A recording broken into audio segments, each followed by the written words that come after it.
January extraterrestrial arrival. The fog that a lot of you have been seeing around the world has been part of our preparations for arrival and has helped us speed up the process. We have given up hope on the remaining whistleblowers that we have been waiting for.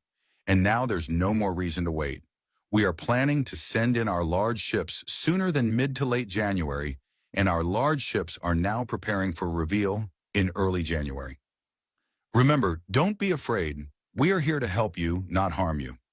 The large ships we are sending will stay over the oceans and mountains, so they aren't directly over your homes and highways. We have worked very hard to get to this point, and we have been excited about this for a very long time. We are eager to make ourselves known to you so that we can share our messages of love with you directly. The best thing you can do to prepare is to remember there's nothing to fear. Ladies and gentlemen, we've got another shape-shifting UAP coming out of Markletville, California. Much like the one we saw yesterday of the shape-shifting man that kind of morphed as it went behind trees. This is kind of similar. I'm going to speed it up, I'm going to zoom in, and we're going to do it frame by frame as well and look a little bit closer at this object. Look at the way this is gliding through the sky. It doesn't visibly clip behind any trees. It carries on through and has a very, very strange appearance. Here we go. Right, it's zoomed in. And there's some talks of this UAP. We spoke about the jellyfish UAP, and then there's also a version that appears across the world, and it's called the Metapod UAP. And it looks like this, and there's a few versions I'm going to kind of show you here. But as we're seeing this, I'm kind of speeding it up as it goes along. It actively morphs, and it looks similar to the man one that we saw the other day. And the way it glides and carries on through, to me, again, it doesn't look like anything like a Mylar balloon or anything deflated. I mean, if it is another Mylar balloon, then we've got a Mylar balloon epidemic that are deflating everything across the world. But look at it actively morph, alright? It's going to be a little bit longer, but we're going to just kind of see and carry it on as it goes along. Again, the shape of the curve kind of looks like the Metapod again. I'll put it back here for a reference. And it glides along, and it kind of just looks like it follows a grid line. It doesn't go up and down. It doesn't seem to blow around in any sort of weird shapes and ways. And it's rotating again. And it's just the way it's morphing. It's almost a little bit like liquidy. Like, look at that again. I'm not convinced this is a balloon. I think this is something more, and in relation to what we've seen previously. I'm going to put some links down below where you can actually watch the video, have a look at some of the discussions and some of the close-ups as well. Let me know what you guys think. Incredible stuff. Right? Analyze and characterize some of them, it added. In a separate statement, the Pentagon sought to assure the public that it takes reports of incursions by any aerial object, identified or unidentified, very seriously and investigates each one. This is particularly given the distinction possibility that some or many unidentified aerial phenomena sightings may represent sophisticated collection against U.S. military activities by a foreign government or demonstrate a breakthrough aerospace technology by a potential adversary. For example, Russia has made huge leaps in its hypersonic missile program, with China also considered to be on the way. Interestingly, both of these countries and their advancing, cutting-edge defense technology programs find explicit mention in the ONI report.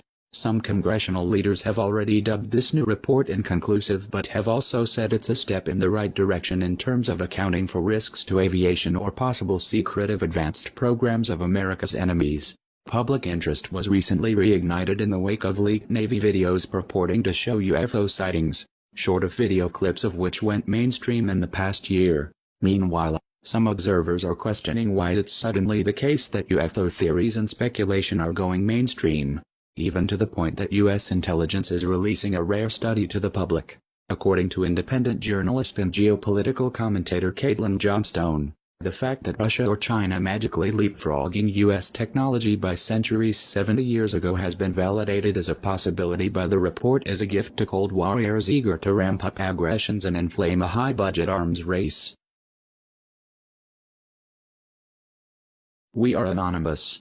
We are legion. We do not forgive. We do not forget. Expect us. The majority of ruling governments across the globe have been aware of the extraterrestrial presence in our solar system since World War II, and this presence increased greatly after the atomic bombings of Hiroshima and Nagasaki.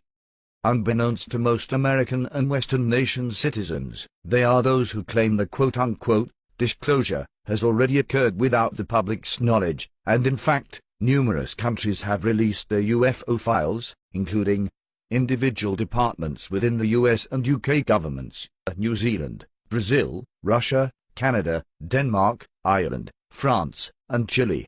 Of the files released to the public, many can be rationally explained, while many others cannot.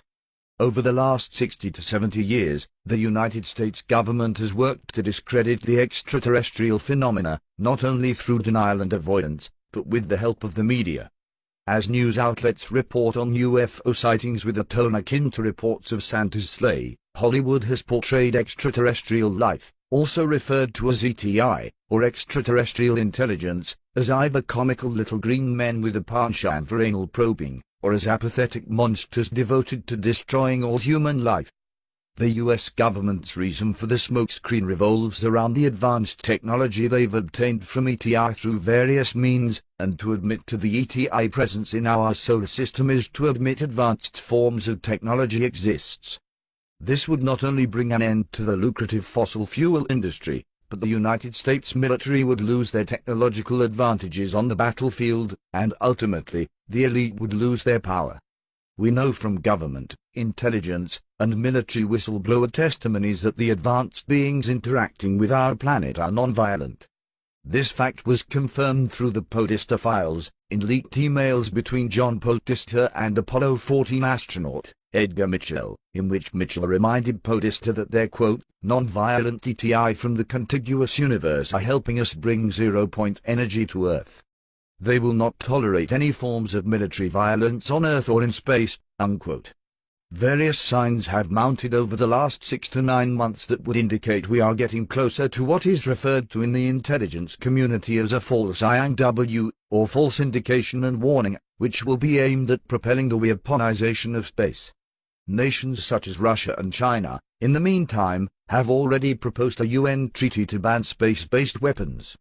The plans for this final step in the agenda, and ensuing false flag attacks, have been confirmed by a United States Air Force Special Investigations counterintelligence officer, who also attests to the military staging abductions, and making them appear to be extraterrestrial in an effort to confuse the public.